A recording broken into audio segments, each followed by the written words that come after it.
Porque nuestro invitado, el profesor José Carlos Maía, senador de Asamblea Uruguay, no conduce buscadores. Tiene su tiempo para venir y se tiene que ir. José Carlos, bienvenido. Bueno, gracias por la oportunidad de estar acá. Precioso el estudio en que sale. Sí, señor. Espectacular. MBD Films. Está muy bueno. Y además, bueno, con la atención de sus propios dueños, que Sí, parece un por sus propios dueños, eslogan, hacen todo. viejo, pero el ojo del amo engorda el ganado, y podría seguirte con los refranes que dan fe de que quien es el cabeza titular y director de esta pequeña empresa es alguien que tiene más de 30 años en esto, o sea que no es que se le cayó un 5 de oro y dijo voy a poner esto, no, sabe lo que hace. ¿No? Y lo que hay que solucionar te lo arregla. en 10 segundos y medio. Está bárbaro. Senador, ya que la encuesta dice y que el Frente Amplio tiene una resolución de que la fórmula tiene que ser paritaria, ¿el Parlamento debería ser obligatoriamente paritario? Creo que sí, tiene que ser una tendencia hacia eso. El Frente tiene, como bien decís tú, una definición partidaria de ir hacia la paridad. Calculo que el Frente va a ir hacia esa fórmula. A ver, hay un tema muy ancestral de muchos años que yo creo en la gradualidad de las transformaciones, y como creo en la gradualidad de las transformaciones, no quiero ser dogmáticos en las herramientas. Y hay momentos en que tenés que hacer un cambio radical y hay momentos en que tenés que aplicar otras metodologías. Doy un ejemplo que no tiene que ver con esto, pero aplica. Cuando empezó Tabaré Vázquez con la lucha contra el tabaco, fue una medida de mucho shock. Ese ejemplo es ilevantable porque es el mejor de todos los últimos años. Bueno, no he elegido el peor, ¿no? Capaz que lo de las papeleras termina siendo un éxito. No, pero a veces pasan ese tipo de cosas. Es decir, tomás medidas que al comienzo tienen determinada rechazo hasta que se internaliza. Podría poner otros que son más polémicos. Por ejemplo, el tema de la regulación del consumo de la marihuana, que yo personalmente además tuve dudas y bueno, me fui convenciendo a medida que fui estudiando el proyecto de ley. Ayer hicimos un programa con eso y ha quedado en una meseta lo que fue un crecimiento. Por eso digo, creo que otra que no se aplicó porque después el mercado dijo que no, pero por ejemplo, la vinculada a las a los minerales, ¿cómo es ay, no me sale ahora? Sí, la minería a cielo abierto. A cielo abierto. Se trabajó mucho de muchos partidos y bueno, yo pensaba en mi departamento, en Canelones. Vos andás por Canelones y ves, pues si miras de arriba, una especie de queso de todas las canteras que hay que quedaron abandonadas y abiertas. Grandes areneras que construyeron Montevideo. Por eso. Entre otras cosas. Por eso. Entonces vos, el proyecto tenía otras cosas. Entonces yo trato de caer sin preconceptos, tender hacia las direcciones que creo que son las correctas y bueno, se verá porque esto es una ley que requiere, en mi opinión, acuerdos de mayorías especiales. Por lo tanto... podría haber otros ejemplos, matrimonio igualitario, ¿a quién se le ocurriría darlo vuelta, revertir una cosa así? Obviamente que del otro lado hay alguien que levantó la mano y le mando saludos, pero no va a tener mayoría como para poder lograrlo. Por eso digo, yo creo que hay que, en mi opinión, insisto, trato de no tener intento, no trabajar con dogmas y al mismo tiempo focalizar hacia uno donde cree van las cosas o deben ir. Bien, la rendición de cuentas está en el Senado. Allí se han dado una serie de episodios que han enfrentado en el ruido mediático más a la interna de la coalición que a lo que plantea el Frente Amplio. En titulares, para después ir a lo particular, ¿qué procuran lograr ustedes? Vos estabas entrando cuando yo decía que el de la oposición siempre dice que la rendición de cuentas es un desastre, que lo que habría que atender es más esto otro. La plata es esta. Y después a quién le saco y a quién le doy. Bueno, ahí está el punto, ¿no? Porque ¿qué pasa? Vos estás determinado por el tope presupuestal. Esto tiene la particularidad que no va a haber un nuevo ejercicio de presupuesto nacional hasta el 1 de enero del 2026, porque vos el 25 lo preparás, lo trabajás y al otro año lo aplicás. Entonces esto es de larga duración. A ver, las prioridades deben ser claras, obviamente las políticas sociales, mejorar algunas herramientas. Si tú me preguntas qué es lo que a mí me hace más ruido de todo esto, bueno, diría la insuficiencia de recursos en ANEP. Yo creo que ahí es un problema muy importante, porque eso es calidad de una política pública.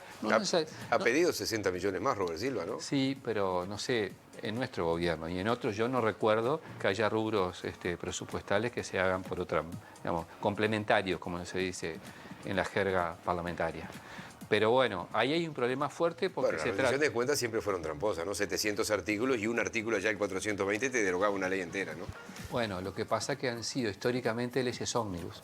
Yo creo que particularmente... Ojo que el Frente Amplio logró una cantidad de rendiciones de cuentas, no de artículo único, pero bajó notoriamente a veces en algunos casos. Sí, mira, analizando este periodo, aunque no es un tema más para ustedes que para mí, ¿no? Pero bueno, desde mi punto de vista, a ver, esta coalición fue exitosa, la que gobierna, en ganarnos. Y utilizó la herramienta de las leyes ómnibus para gobernar por los ruidos que decías vos hoy en los acuerdos. Vamos a poner 3 ejemplos. LUC, presupuesto y las rendiciones de cuenta han sido las leyes del periodo, salvo la de seguridad social. Entonces, si tú vas a los órdenes del día, yo tengo añares en el Parlamento, si vas a los órdenes del día, van a ver que son en general muy pobres, pero muy pobres, lo mismo en las comisiones, y eso fue por una opción política de trabajo, que yo no la comparto, pero que existe. Entonces, diría que la ANEP es un problema. Hay uno que está vinculado a los funcionarios públicos, que entró en el Pleno, y que hace a la posibilidad de presupuestar funcionarios ingresados hasta diciembre del año 22 y no por concurso, sino por designación directa. Me parece que es una pésima señal, ni que hablar del lío de Salto Grande, que es una cosa que manda a parar, pero eso no está bien, porque si hay algo que nosotros hemos logrado con el paso del tiempo ir mejorando, no en su totalidad, pero lo que les dije hoy, en el rumbo, es el fenómeno Uruguay concursa.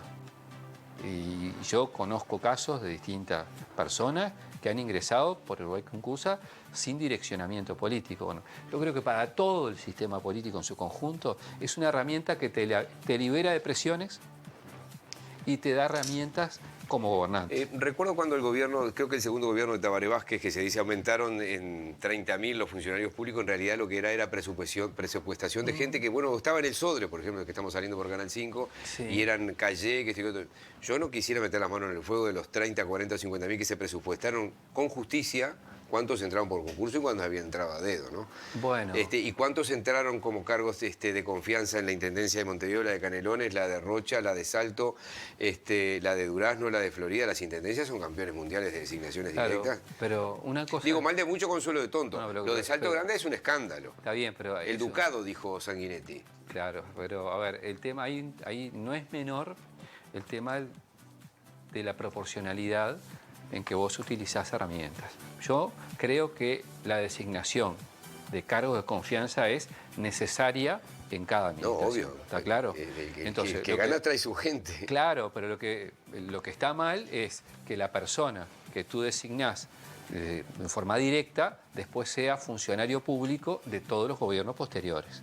Y lo que está mal es ganar una elección diciendo venimos a hacer otra cosa. Bueno, digo, por supuesto. pasó con todos los gobiernos que ganaron. Pero yo creo que el Frente ha hecho, y antes del Frente no existía Uruguay concursa, y cierro en esto, y después sí, o sea, mejoramos realmente. No puedo decir que todos los casos hayan pasado, porque no es así, pero creo que la tendencia general pudo haber sido instalada como una política de Estado.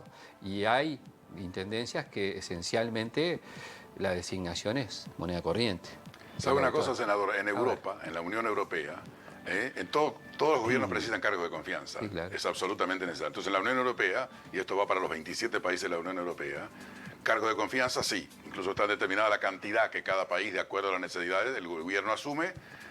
Cargos de confianza. Cuando termina el gobierno, todos los cargos de confianza cesan en sus funciones y no hay posibilidad de presupuestarlos. Si quieren ingresar a la administración pública, por concurso. Los de confianza se terminan allí y viene el nuevo gobierno. Es así como debe ser. A ver, a mí, yo insisto, los partidos políticos como tal, hasta para evitar en algunos casos presiones propias, utilizarlo como regla general. Entonces, a ver, ustedes hablaban de algunos casos, porque yo sentado ahí escuchando, de intendencias, yo que sé, de Maldonado o de Rocha, donde hubo cambio de administración. Los cargos de confianza que hubo en Rocha, por decir un ejemplo, fueron hasta que estuvo la intendencia de Rocha pasada. Y ahora hay otros, y lo que tiene que pasar, que si gana otro partido, pase eso que usted dice. Sí. Exacto. Vos sos del interior como yo, Sí. y en las intendencias estaban los empleados y los eventuales. Sí, o los afrales. O los afrales, que venía el intendente nuevo y se traía 1000 nuevos y echaba a los otros 1000. La inamovilidad de los funcionarios públicos surge hace 5 o 6 décadas, porque para que no pasara claro. eso, ¿no? Está claro, está bien. Eso. Este- Lo que pasa que ahí... Yo creo que en lo de Salto Grande escucho a Manini decir hay que hacer una auditoría. Dice Laura Raffo, hay que mirar los números. No, hay que tomar una decisión. A ver, No sé si se hace por ley, cómo es, porque esto es una comisión binacional. No, pero esa es la designación uruguaya de sus cargos. O sea, escudarse en una binacional... No, esto me lo pensé yo en voz alta. No, pero en general, lo digo porque... A ver, ahora cuando venga Cancillería vamos a citar especialmente a Caru, a Salto Grande y demás para debatir estos temas. Porque depende de Cancillería. Claro. Las 3 comisiones dependen de Cancillería. Sí, exacto. Tienen algunas otras conexiones con economía Sí. y con industria por la parte energética. Exacto. Pero el punto es este, si vos designás en forma directa a 8 ediles, no hay con qué explicarlo. 8 ex ediles que no salieron. No, ediles. Ah, ¿eran ediles? Ediles. Entonces, no está bien directamente, y además en un departamento como nos está pasando por los temas fronterizos, lo que está pasando con el cambio, la situación laboral, etcétera, es una ostentación que ofende. Y yo tengo 1000 líos que me llegan de gente de Salto, pero bueno, el presidente de la República puede actuar directamente si no se precisa más que eso. Ahora creo que este lunes iba a ir... La ostentación es porque ganar 300.000 pesos en cualquier lado, pero más en una ciudad del interior, es pasar a clase media alta o alta en forma inmediata para el parámetro uruguayo. Y además después... Es un jeque árabe ahí. Y aparte, Miguel, después con... Cruzando al otro lado. Sí, claro. Después con premios retiro, que estamos hablando de No, bueno, eso de los dólares. retiros. Digo, por eso me llama la atención. Estamos hablando de que es una ofensa. 700.000 Estamos dólares. hablando de algo Digo- que no tiene ningún tipo de asidero, ¿no? Ahora, uno se pregunta cómo llegamos, por qué hay que llegar a esto, cómo esto no se corrigió. No importa este gobierno o el otro gobierno, no importa. Hay cosas que tienen, y como dice usted, acá el presidente tiene la potestad. Tiene potestad de actuar, son cargos que él designó a los Correcto. titulares para hacerlo. O sea, tendría que corregirlo por múltiples razones, por compromisos que se hicieron de campaña y que uno comparte y que después no se llevaron adelante. Entonces, el problema es confundir disponer de una herramienta con la utilización de la misma. Porque a veces, voy a poner un caso bastante polémico, que los pases en comisión, ¿ya? Que vos viene Robert Silva de la ANEP y te dice, tengo tantos docentes en tal lado, y bueno, sí, pero el Estado es uno solo. Pero en ese caso además pasan a ganar 20% menos.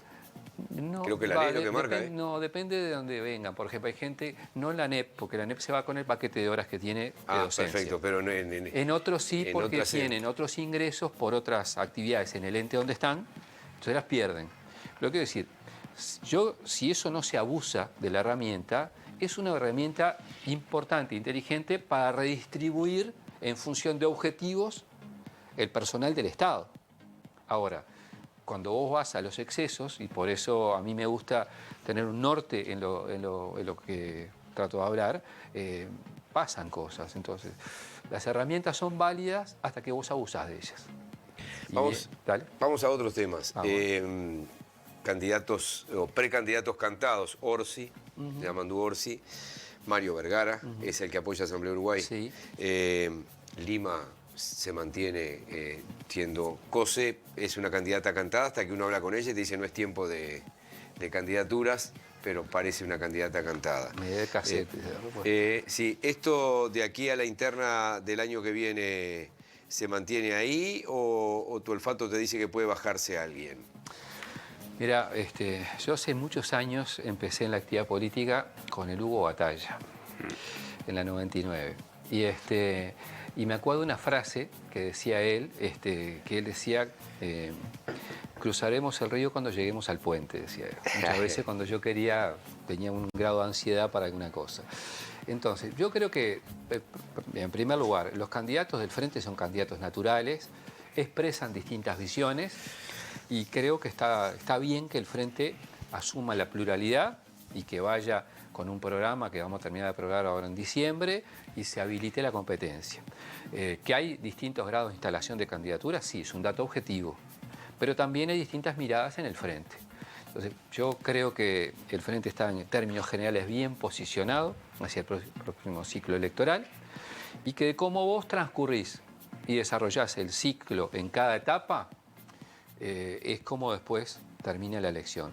Si puedo vaticinar algo, yo tengo la sensación de que en la próxima interna del Frente Amplio va a votar muchísima gente más que la anterior, que votamos 280.000 personas. Sí, votaron contra 400.000 y pico del Partido Nacional. Yo creo que el Frente va a aumentar mucho. Es importante lo que estás diciendo, porque en las internas que no son obligatorias, Partido Nacional 400.000 y pico, Frente Amplio menos de 300.000. Claro, porque, a ver, el Partido Nacional se ubica mucho más cerca del techo en su propia votación y el Frente Amplio va más lejos en los meses de diferencia, ¿verdad? Sí, sí. Entonces, eso tiene que ver incluso con la valoración y en lo que vos pones en juego en la elección desde cada partido. En el Frente vos no ordenás las listas de senadores, de diputados y de todo lo demás.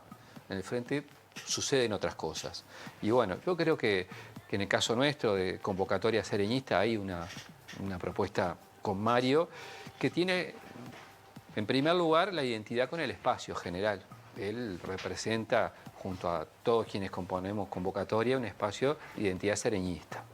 Quizá para algunas generaciones habrá que explicar qué Y bueno, significa adelante, eso. acá tenés un asistente de piso que qué es la convocatoria sereñista, a diferencia de lo que es el MPP o el Partido Comunista. Bueno, convocatoria sereñista está inspirada mucho en lo que fue la acción y la práctica política, sobre todo, de Sereñi. Sereñi marcó, y yo siempre recomiendo el mejor discurso de Sereñi, que fue el último de su vida, el vinculado a la ética y la responsabilidad. Es decir, él en ese discurso decía, yo recién ahora puedo ser libre de decir todo lo que pienso porque ahora soy Sereñi y antes era el presidente del Frente. Y por lo tanto tenía que representar a otros en lo que decía. ¿Estás hablando del día que renunció? No, estoy hablando del que hizo en el Paraninfo. El último homenaje final. El homenaje final, cuando ya estaba avanzada su enfermedad, que es para mí el mejor discurso del general y la verdad que a mí estuve ahí, sentado en un escalón, porque estaba lleno de gente. Sí, yo estaba conduciendo en Canal 5 lo que era TV Informa en aquel momento. En mi opinión, la pieza oratoria el mejor legado de Sereñi. Y es una manera de tener una izquierda, entiendo, moderna, independiente, que busca generar sus propios paradigmas en algunos temas. Y por eso cuando hicimos el lanzamiento de la candidatura, también hicimos el lanzamiento de las identidades, que es un documento que después se los mando y que busca en los temas económicos, internacionales, en educación y en varios, hacer un aporte distinto de otros sectores. Y bueno, el énfasis sereñista... Esas imágenes son del acto del 71. Ese es del 71, el primero, el del 26 de marzo del 71. Exactamente, la explanada de la Intendencia. Ahí yo tenía 5 años. Algún día, creo yo, es opinión mía personal, tuve la suerte de conocer y tener varias charlas con el general Sereñi. Yo creo que el Uruguay le debe al general Sereñi un reconocimiento y un homenaje por la figura que fue el general Sereñi en el proceso de la vuelta a la democracia en Uruguay. Ha tenido un papel que muchos no conocen, lo que ha sido él, su perseverancia, su trabajo. Es que podía haber incendiado la pradera cuando salió de la cárcel. Su responsabilidad cuando salió, después... el mensaje que le dio a la sociedad. El mensaje que le dio a la gente, cómo colaboró él. Ustedes se acuerdan cuando hubo el diálogo en el Club Naval. Sí, claro. Cómo él asesoró de cómo tenían que dialogar los civiles con los militares, y hasta hoy uno lo escucha incluso al propio doctor Sanguinetti decir, los consejos de Sereñi fueron fundamentales, la estrategia que Sereñi marcó y después la responsabilidad permanente de Sereñi hasta el último día de su vida, con el Estado de Derecho, con la democracia y con la libertad, antes que nada. Así que yo siempre digo, algún día el país le tendrá que hacer el reconocimiento que se merece una de las grandes figuras políticas que ha tenido el Uruguay. Una revancha infame meterlos presos. La concepción de tener, pensar en la mañana siguiente, que era lo que él decía siempre, lo que te hace es digamos, miro siempre la consecuencia de mis actos de hoy en la perspectiva del mañana. Bueno, hemos intentado ir por esa línea. No creo que tengamos el monopolio de la sensibilidad serenista en el Frente Amplio. Entiendo que es más extendida, pero hemos sido consecuentes en las grandes definiciones del general en vida, desde Asamblea Uruguay y luego del Frente Liber Sereñi, y ahora aspiramos a hacerlo también en este espacio. Creo que va a ser un Lo espacio... maltrataron algunos sectores y algunas figuras clave del Frente Amplio, no voy a decir los nombres de nuevo hoy, cuando él renuncia. Yo doy mi palabra y no miento, dijo Sereñi, Bueno. y si tengo que desdecirme, me tengo que ir. Y se fue. Y se fue. Estoy hablando de la reforma constitucional del 96. Y ahí se mantuvo firme Danilo Astori, y voy a esto acá. ¿Se ha extrañado Danilo? Sí, claro, yo tengo un diálogo regular con Danilo. Me ha tocado ocupar la banca de él en el Senado y las comisiones en las que él eligió estar, que eran de su perfil, Hacienda, Internacionales, Ganadería, Constitución y Legislación, que te llevan... ¿Te mató? No. ¿Tuviste que volver a estudiar? No, algunas no, porque ya había participado No, ya en lo sé, diputado. Pero de la que estoy ahora, que es Hacienda y Presupuesto, te aporta mucho en cuanto a una visión teórico, integral del Estado en su conjunto. Aprendés mucho. Ahora, yo había traído un papelito que lo dejé ya olvidado, con todas las... A ver si se lo capaz que alcanzan. me lo traen. Pues además lo traje a propósito. Con todas las delegaciones que te pedido vienen. Bueno, pero igual, arrancamos para Ya te otro lado dije que con la acá pedís charla. algo y te lo solucionan en 10 Bueno, segundos y no lo pedís. empecé con Mira, ahora, yo hoy de mañana estuve en la sala 15 con las delegaciones que vinieron. Por ejemplo, Cámara Uruguaya Procesadores Avícolas, Asociación de Funcionarios de Aeronáutica Civil, de Funcionarios de la Contaduría General, la Fundación de Celíacos, CUDECOP, Moldeando Futuros, DINAVI, Cámara Uruguaya de Ambulancias Comunes. A ver, esto... Toda ahora, esta gente pide entrevistas en el Parlamento. Ahora viene, por ejemplo, no sé, en la tarde tenemos a la obra social Mandubí de Rivera y terminás con el grupo para reglamentar la ley de residuos. O sea... Por eso yo decía que tenías el tiempo acotado. Tengo el tiempo acotado y tenés una visión integral. Danilo, sí, yo todas las semanas integro la dirección de Asamblea Uruguay con Danilo. Por razones de salud, él, digamos, se comunica de su casa vía Zoom y teléfono, pero la verdad es un privilegio contar con una cabeza como mi Danilo. pregunta iba, quizás adelantándome un poquito, en caso de ganar el Frente Amplio, porque es una pregunta que se le hace muchas veces el votante para votar un partido si no esté identificado con uno. ¿Quién va a manejar la economía si gana el Frente Amplio? Bueno, es una respuesta que la va a tener que dar el presidente electo. A ver, el sector que uno integra, el espacio político, tiene una natural historia en la conducción de la economía de los gobiernos del Frente. Sí, tiene 2 ministros de Economía. Claro. O sea, 2 ex-ministros de sería Economía. difícil pensar que desde ese lado no viniera un cambio. Pero bueno, yo creo que... Ahí en Brecha el viernes pasado me sonó que si gana Orsi, O'Donnell Sí, levantó lo que la pasa mano. es que ahora terminás, viste, le voy a decir una cosa.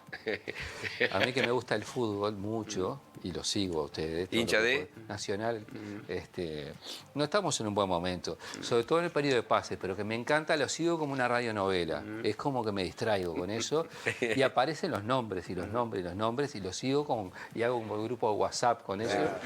Y ahí Pero ibas a contar algo y te corté. No, entonces, hay muchas especulaciones hacia eso. En el caso a ver, para nosotros es muy importante, cometimos un error muy fuerte. Quienes nos identificamos como sereñistas, en la elección pasada, votamos todos separados. Claro. Entonces, hubo más de un 30% de gente que eligió listas del Frente que eran gente que vos podés identificar con esa corriente sereñista y progresista. Sin embargo, ese 30% y algo sacó 7 diputados. Y, por ejemplo, los compañeros de 609, con más o menos esa proporción, sacaron 24. Entonces, cometimos un error electoral muy fuerte que fue dispersar la voluntad de la gente en muchas listas. Ese error pretendemos no hacerlo y vamos a intentar comparecer con listas únicas en todo el Uruguay y al Senado. Esa idea, ¿qué es lo que trae consigo? Es que la gente visualice en resultados, además, que quienes se identifiquen con la izquierda con esta parte de la izquierda, se vea representado en el peso en el Frente Amplio y en el peso en el Parlamento, acorde a la gente que te acompaña. Pero bueno, los que defraudamos, siendo autocríticos, fuimos nosotros, que a veces, cuando estás en esta actividad, te mirás mucho más a vos mismo que a lo colectivo. Claro. Y eso pasa, ¿no? Lo hablamos contigo hace, no sé, muchos meses que estuviste acá. ver. ¿Pesó en la interna decir, por ejemplo, porque hay gente que dice, sí, ellos se juntaron ahora y esto le quita votos a Orsi, entonces va a ganar Cose la interna? Yo lo que creo que no, va a ver, es una especulación válida. Totalmente. Absolutamente válida, pero es eso. Yo insisto, creo que para el Frente Amplio es muy importante que este espacio se fortalezca, que tenga una visibilidad y un buen respaldo. En la última interna del Frente, el que fue en diciembre del 21, teníamos un mes y medio conformado. En esa interna ¿quiénes fueron a votar? Los que se afiliaron en el momento o son parte de la estructura. Eran más o menos unas 140.000 personas. En ese universo de personas, el Partido Comunista sacó el 23%, el MPP el 21% y nosotros el 18%. En una proyección que uno puede hacer del promedio de las encuestadoras, el Frente no baja de 1 millón de personas, porque la última elección, en octubre, sacó 950.000, en una elección que fue baja. Lo digo en términos también de especulación. Este es un espacio que tiene identidad en el Frente y bueno, pasaremos por las internas, llegaremos a octubre, pero para ganar en octubre este espacio tiene que ser fuerte.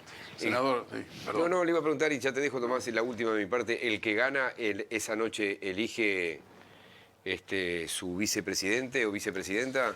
Bueno, hay un amigo mío que me dice, cometamos nuevos errores.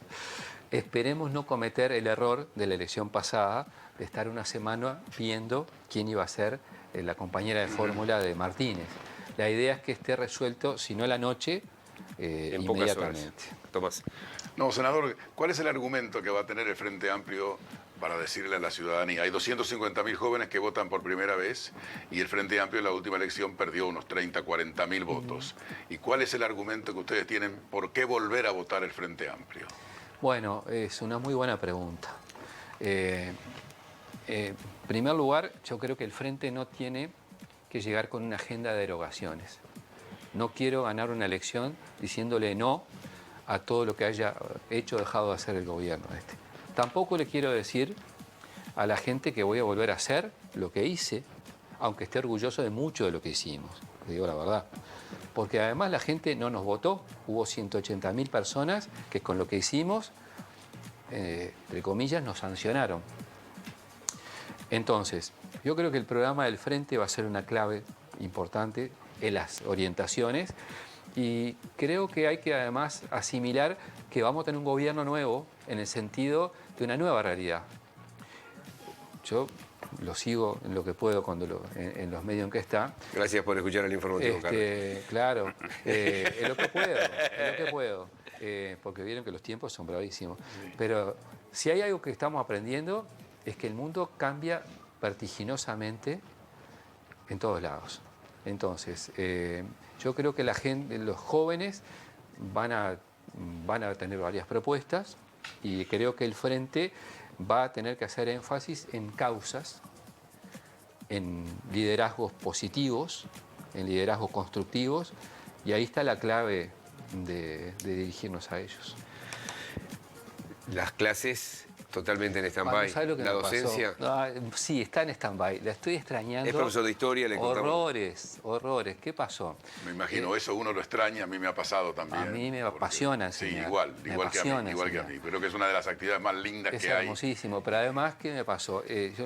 Danilo tuvo y tiene la circunstancia de enfermedad desde hace un tiempo largo. Yo hacía las suplencias y el Senado funciona de mañana y la Cámara de tarde. Entonces, vos elegís al año, en la educación media, sobre fin de año, todo el año. Entonces, como todos teníamos la expectativa, y él peleó más que nada para intentar volver y no pudo, yo no podía elegir el turno. Y bueno, entonces estoy ahí viendo qué hago para este último año, porque siempre fue mi cable a tierra. me apasiona enseñar y bueno, ojalá pueda volver. Aunque sea uno o dos grupos, ¿viste? Un grupo solo me alcanza. Porque es una manera, ¿viste?, de ser cable a Claro, tierra. Y- además el programa que elijo yo siempre a dar Eso clases. iba a preguntar, en 2000 años de historia reciente. Elijo ¿Cuál? lo que era el nivel de cuarto año. ¿Por qué? Porque es siglo XX y es segunda mitad. Y, O sea que ya pasadas las guerras. claro, pero me gusta armarlo de una manera distinta. Es decir, por ejemplo, tenés que plantearte cómo quedó el mundo después de la Segunda Guerra Mundial. Y después de la Segunda Guerra Mundial tenías a una China emergente, a una India emergente, a una América Latina de algunos populismos como el de Perón o el de Getúlio Vargas, con una Europa que empezaba a dar su mercado común europeo, con la Guerra Fría y el Plan Apasionante. Marshall. Pero eso pasaba al mismo tiempo. Enseñarlo en forma separada es un error. Ah. Pero bueno, verán que con esto me engancho mucho, casi o más que con lo anterior. No, pero sí, esto es lo que se llama levantarle un centro a un apasionado desde su profesión. Ya que dijiste esto, ayer se conocieron los últimos datos de la población mundial. Esto al estilo Thomas Friedman. Con el número 1, A ver. Sergio Roget. No, es con el número 1. Qué penal se atrapó, ¿eh? Con el número 8, India, 1.430.000 habitantes. Mejor, Pasó a la 1.430 millones de habitantes, ahora sí, 1.430. China, ya te paso esto, Tomás, 1.425 millones. Estados Unidos, 340 millones. Y ahora se lo voy a mandar a Diego para que lo podamos hacer toda la lista. O sea, después en cuarto lugar Indonesia, 277 millones. Pakistán, 241. Nigeria, 224. Brasil ya está en 216. Bangladesh, 173. Rusia, 144. México, 128. Y después en el 12, por ejemplo, no tengo el 11 acá. Japón con 123 millones. ¿Sabes que hace unos años ¿Vos te das fui- cuenta? 123 millones de esas pocas islas. Son cientos de islas, pero las habitadas son pocas. Por eso. Hace unos años atrás fui a un congreso de la Unión Interparlamentaria en Berna, Suiza. No sé por qué le dio por hacer como una especie de sendero con calcomanías por orden de población los países. Obviamente en ese momento empezó con China para llegar a Uruguay. Tuviste que caminar. Además, anímicamente, imagínate, China era una calcamonía gigante y nosotros éramos un pegotín así al final. Pero bueno, somos un Pero escuchame, país a vos con que te gusta el fútbol, le decía Dale. así, pero somos chiquititos así, pero mirá, tenemos 4. 4. Además, cuando me ha tocado estar en delegaciones, en China, por ejemplo, se hacen regalos oficiales, Claro. es parte de la cosa, ¿no? Y a veces se llevan productos del Uruguay, que no voy a nombrar ninguno típico, pero le puedo asegurar que lo que más emocionó a la determinada delegación muy importante de la República Popular China fue la camiseta celeste. Vos te das cuenta la cara, porque le mirás la cara a la gente. Entonces le dabas algún producto típico del Uruguay con mucho reconocimiento, tal cual es la que lo cultura aceptaban, oriental. claro.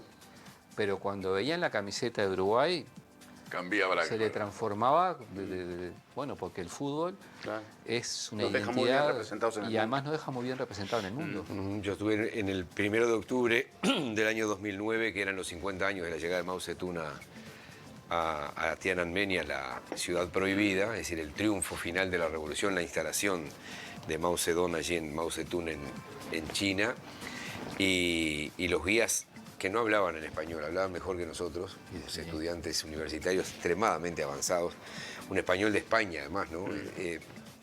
Él sabía, a mí me habían elegido como presidente de la delegación, tal vez por mi capacidad o porque un argentino nunca va a votar a un brasilero para que sea la delegación de Sudamérica. El brasilero nunca va a votar al argentino, el argentino a un chileno ni loco, el chileno al argentino ni loco. Entonces, este capítulo Nogueira ganó Y como 9-1. aprovechaste, claro. Literal, no, me estoy quitando méritos, pero algo de eso siempre Bueno, hay. está. Me dijo el guía, dice, ¿cuánta gente me dijiste que vivía en tu país? Y yo le dije 3,5 millones. Dice, entonces me muestra un tramo de la muralla china y me dice, acá hoy se estima que hay 4 millones de personas. Bueno, anda viendo. Quédate un segundo. Dale. Martina, si tenés eso, en eso que tenés ahí, ya te liberamos. Mandé 2 tweets. Si pueden poner el primero de la inflación, estaría buenísimo, porque así ya aprovechamos que está el senador Carlos Maía antes que se vaya para que... Dame algún mensaje, Bambino, lo retenemos 30 segundos más al senador. Sí, dice el 615 que no se la cree al invitado, hay que ser cuidadosos a la hora de la elección, no la tenemos ganada todavía. No, bueno, yo creo acuerdo. que el Frente Amplio, después de lo que fue la última Esperemos elección, lo tiene. haber aprendido de la elección. Claro. Dice Marcelo de Punta Carretas, acá está soleado. Dice, el Parlamento no debería ser paritario. Con respecto a la encuesta. Exacto, dice el 653. Ahí está el Santa Lucía y Bienvenido, el puente. Tomás, escucho sus comentarios, inteligente, coherente, con mucho interés. Soy Yolanda, desde el 827. Dice, 149 años está festejando la Paloma. Felicidades a los palomenses del programa, dice el 874. Mirá qué lindo, lástima que no está Jorge Robín que hoy. Vamos a poner la primera lista. El ranking mundial hoy de los países con mayor inflación. Si lo tienen ahí, ahí está. Venezuela, 398% de inflación anual. Líbano, 252. Siria, 139. Argentina, cuarto, 113%. Turquía, casi 48%. Egipto, 36,5%. Bueno, después viene Pakistán, Hungría, Kazajstán, Ucrania, Polonia. Faltan países acá en la lista, ¿no? Este tuit se llama @stats, lo estoy pronunciando como suena. Guión bajo, STATS, feed. O lo buscan por el nombre ahí que se llama Mundo de las Estadísticas, World of Statistics, ¿no? Miren lo que es eso, ¿no? Pero que Argentina esté en el cuarto lugar de la inflación mundial mete miedo. En estos rankings negativos nosotros encabezamos desde anoche una vez más el ranking de los combustibles más caros de América Latina y de los más caros del mundo. Pero ahí no hay nene que pueda renegar al 50% de los impuestos, como me dice siempre el ingeniero Alejandro Stepanicic. Yo a la nafta de La Teja la entrego a menos de 40 pesos, después no sé qué pasa. Sabe, pero obviamente no es su responsabilidad. Gracias, senador. Bueno, gracias por el tiempo. Un placer. gusto estar con ustedes acá.